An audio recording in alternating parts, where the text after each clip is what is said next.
vamos a ir con nuestro segundo keynote speaker, que va a hablar en inglés. Entonces, os hemos dejado unos cascos. Mira, pues ya si me pasas el teléfono, que me lo voy a olvidar. Muchas gracias. Os hemos dejado unos cascos, unos auriculares que se conectan en el sillón. Muchas gracias. Para que escuchéis la ponencia al español, ya que va a ser en inglés. So allow me to switch to English. And sorry for the delay. To introduce our next speaker, as I was saying, he flew all the way from California to be here with us. And he's a star speaker because as soon as you mention ex-Google, that's it. You don't need to say any more. But he's the advisor at the Founder Bay, which I'm not going to explain because I'm sure he will.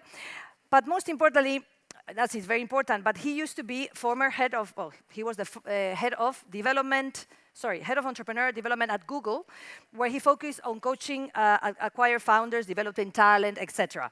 And previously, he was also at Google's global team. He's going to talk about his previous experience at what he does now at Founder Bay in regards to development services designed to support leaders to achieve their true potential. I'm not going to talk anymore because he's been waiting here patiently, like lovely. So let's all welcome Punit Aggarwal. Welcome, Punit. Un aplauso para Punit, por favor. Thank you. Thank you, everyone. I apologize in advance. My Spanish is really weak, but I am learning Spanish, so hopefully if I get invited back, my Spanish will be better. I believe there's a translator for everyone. Is this being translated? Is this not being translated in Spanish? No español?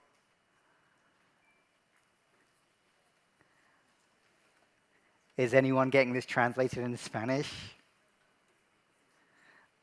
Okay, so I'll see how far I can go in Spanish.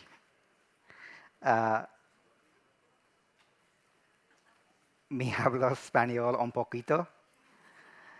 Pardon por mi español.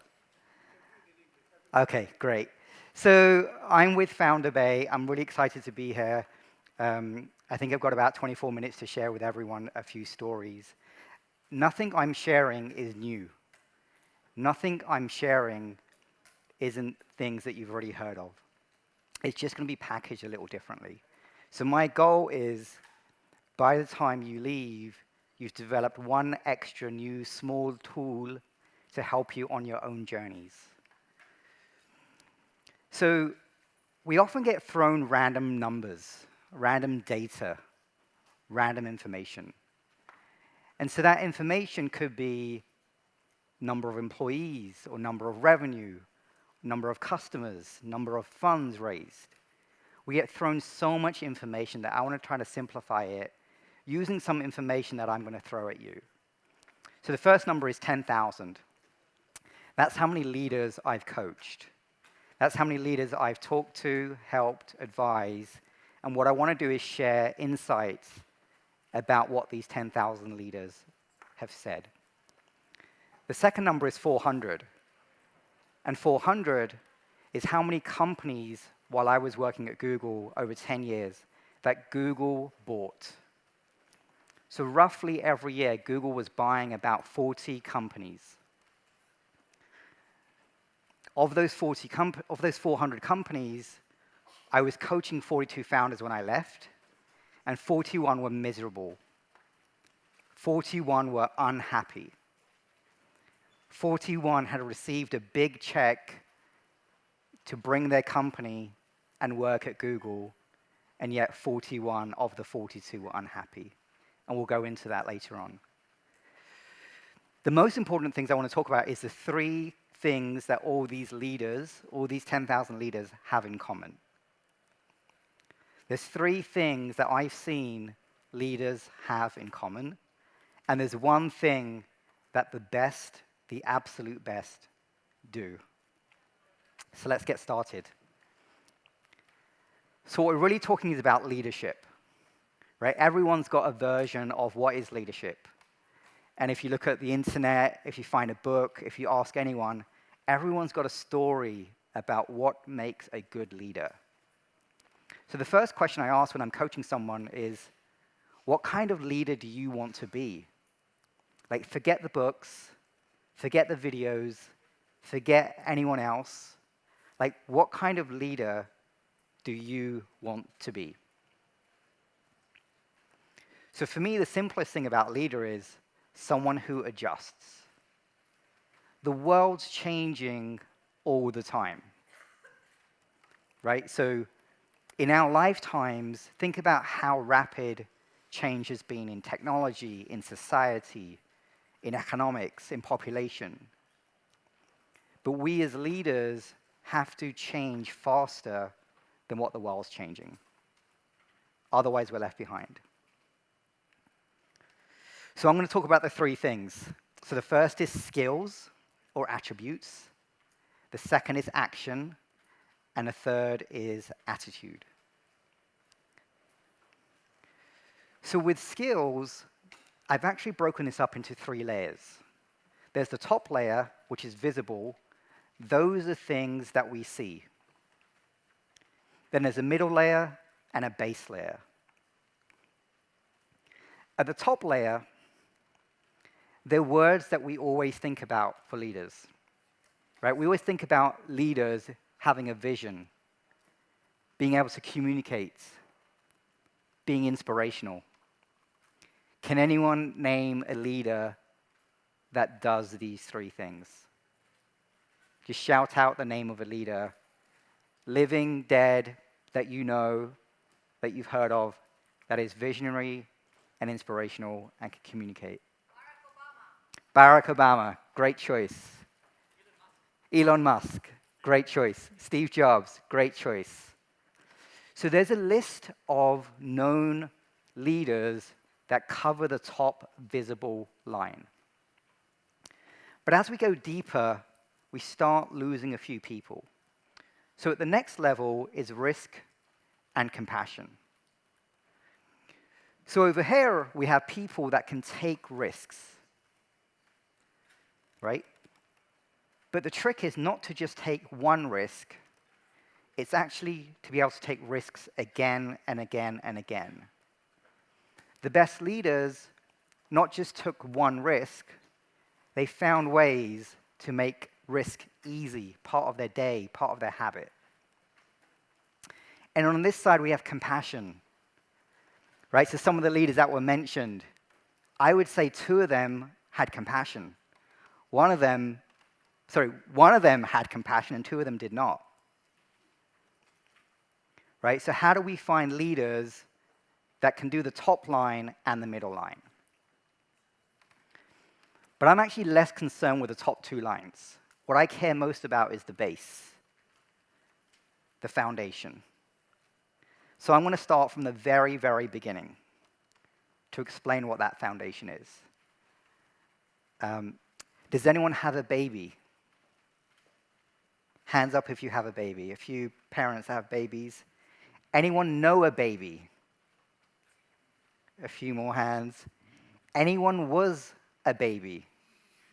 Okay, so we're all familiar with what a baby is.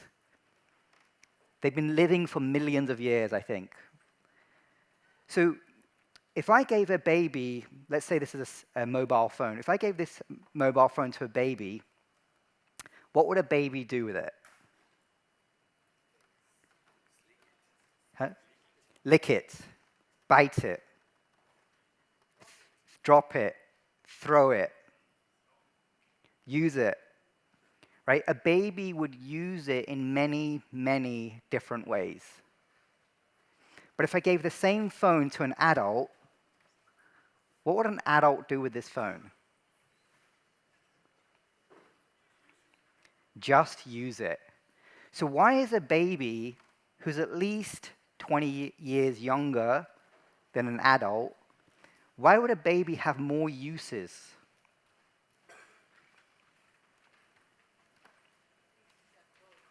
Sorry? He thinks it's a toy.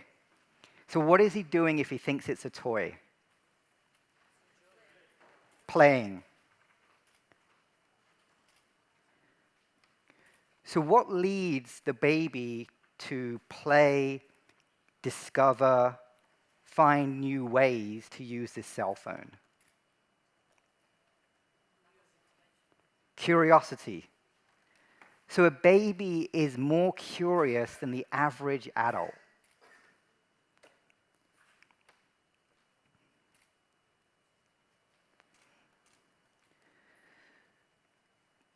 So curiosity leads us to our passions. Right? So that's base number one. And then base number two, and this is my Spanish attempt, que no había Google. So if I was able to tell a joke, what would you do? If I was able to tell a funny joke in Spanish or English, what would you do? Laugh. Thank you for laughing. Right? You would laugh at my joke. Then what would you do with that? What would you do with a joke once you've laughed? Share it to somebody else. Why would you share it to somebody else? Why wouldn't you take the joke and put it in your pocket and say, this is my joke. I'm not going to share it with anyone. No one else gets to hear the joke. Just my joke. Why do you share a joke?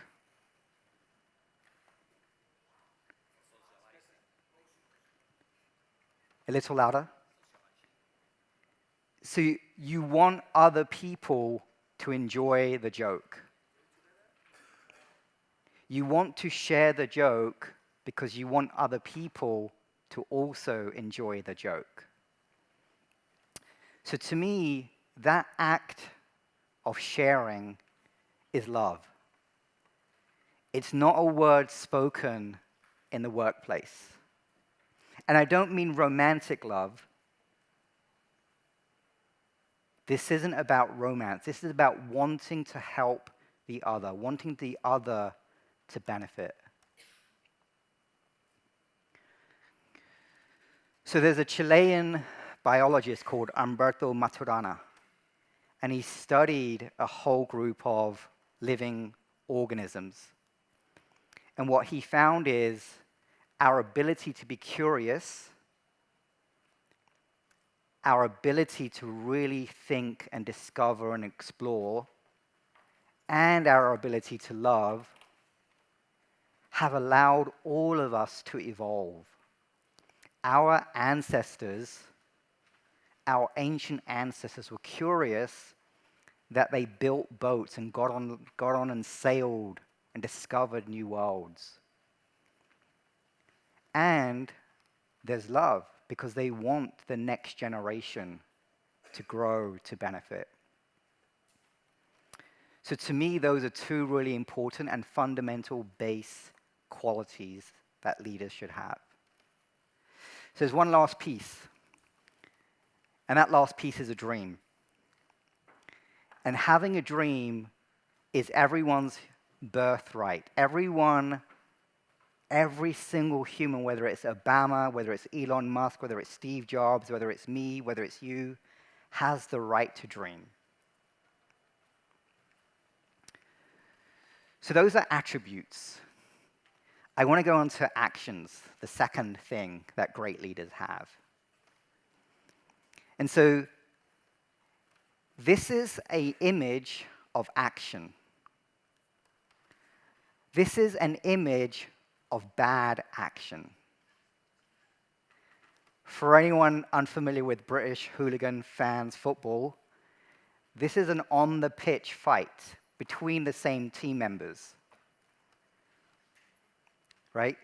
So there's maybe an action by a leader, the other team, the guy in the purpley blue, who's trying to end the fight. But the rest of the team are not taking good action. So what is good action?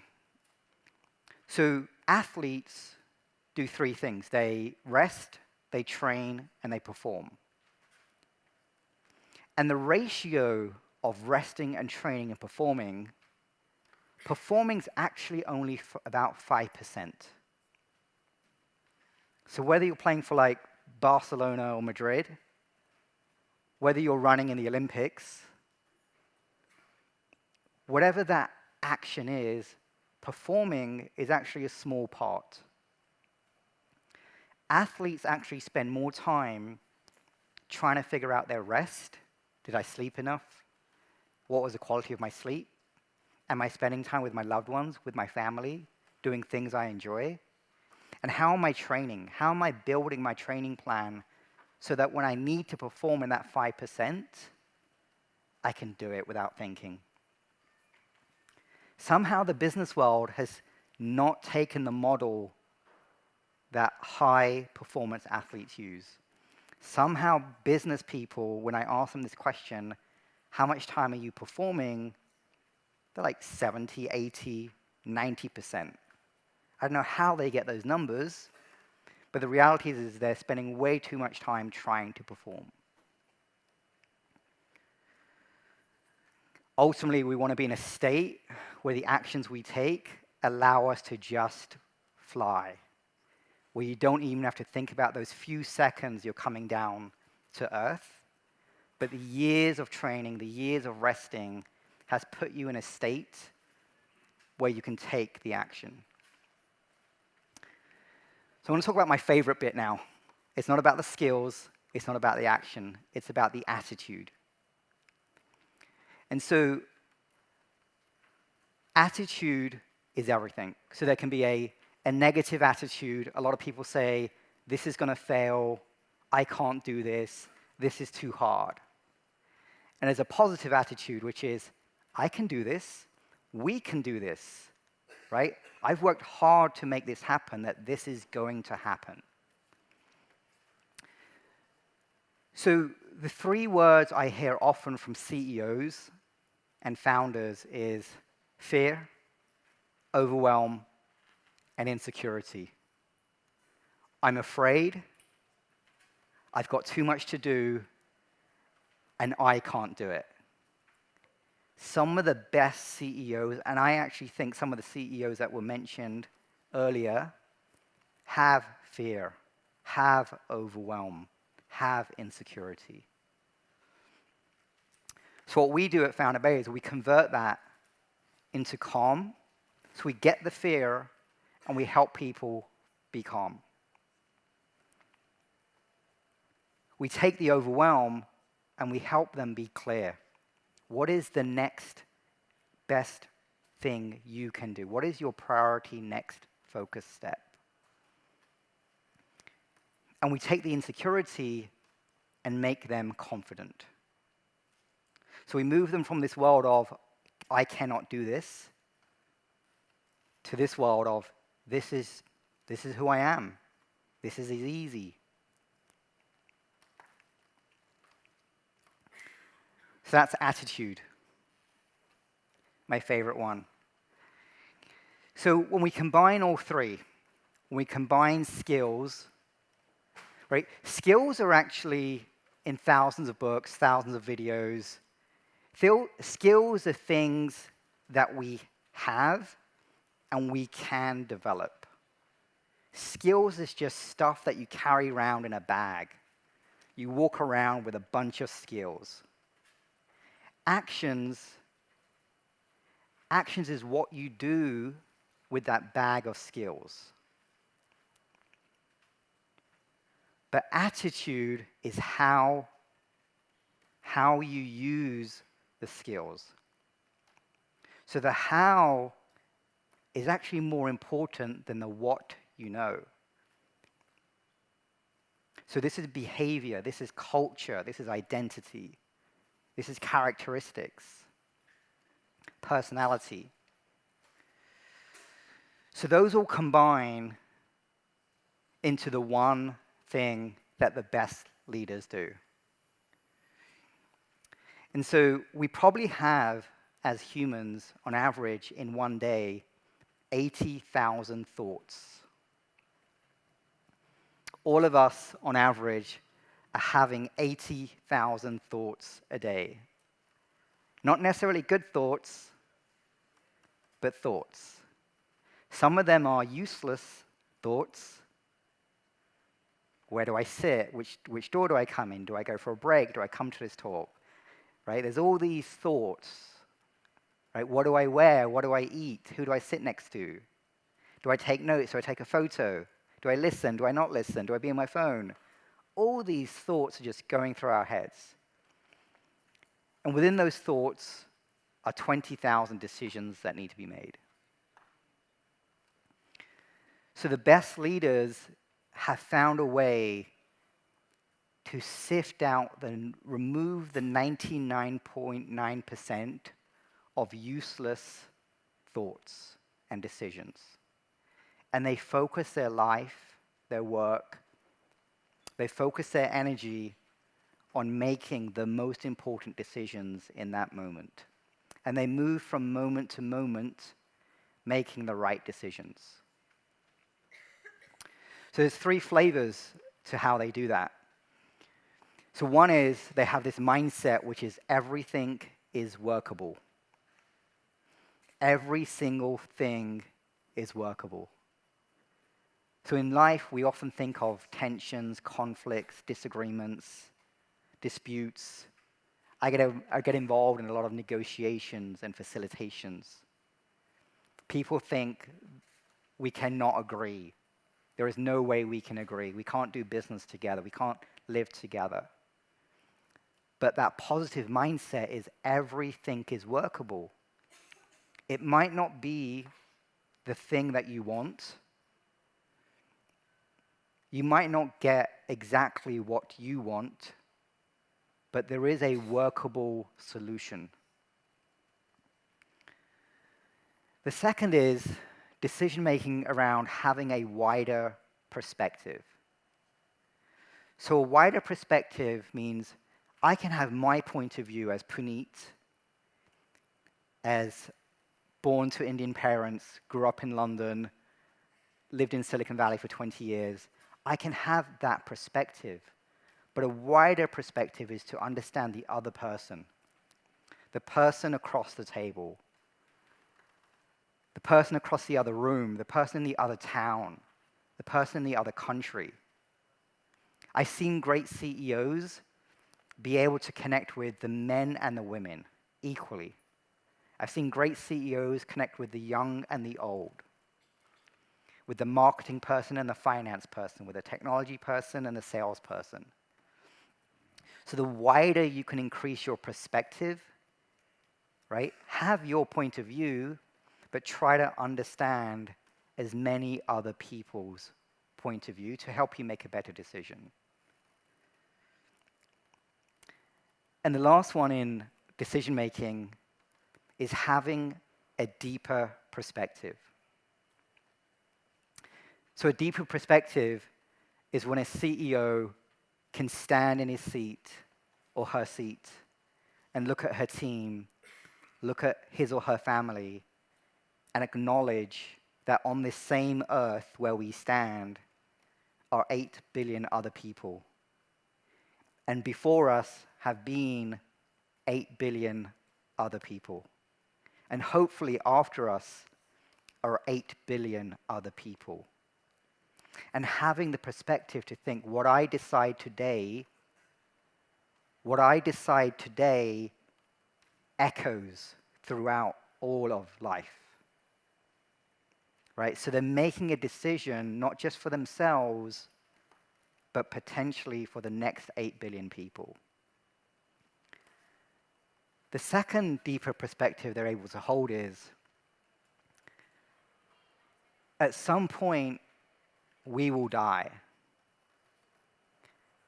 At some point, we will die. So are we living the life that we want? Are we making decisions based on the life that we want? Knowing, as a 45-year-old, I might be halfway through my life, right? So knowing how fragile, how precious life is, they then make their decisions more valuable.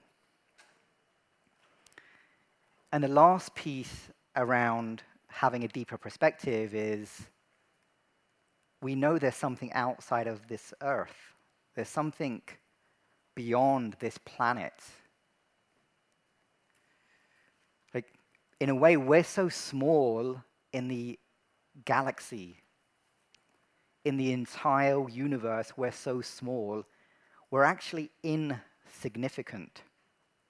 We don't matter. Our decisions don't matter. But on the reverse of that, we are actually significant. Everything I do is significant. Everything you do is significant. So I got a minute to wrap up. Being a CEO is extremely lonely. Being a leader is extremely lonely. So I have them ask themselves 3 questions. The first is, what do you care most about? The second is, how do you define success? And the third is, what best next step will you take towards your dream? Most of the 10,000 I've coached can't answer these questions. But you, as humans, who have the equal ability to dream, have the freedom, the independence, to answer these questions for yourselves. Really understand, what do you care about? How do you define success? And what next step will you take towards your dream?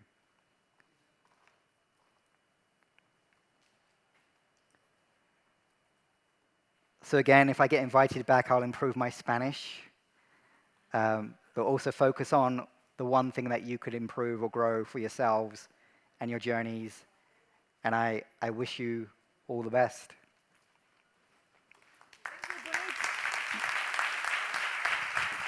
Thank you, Punit. No, don't go. Just in case. Wow. What an inspirational talk. I'm sure it's not the first time that you've been told that. Obviously, you're coaching leaders, so you're used to it. But guys, are there any questions for Punit? Because so many, yeah? I know. Where do we start? We don't have time, but Rodolfo is waiting here. I know. But is there any? Are you going to be around, Punit, today? Because there's so many questions. Yes, very inspirational. I am not a leader after what I said. It's okay. So don't waste your time with me. I'm waste of time. But all of these guys are potential leaders. So let's speak to Punit later. Okay. Thank you so much, Punit, from Thunder Bay. Thank you. Congrats. Fantastic. Wow.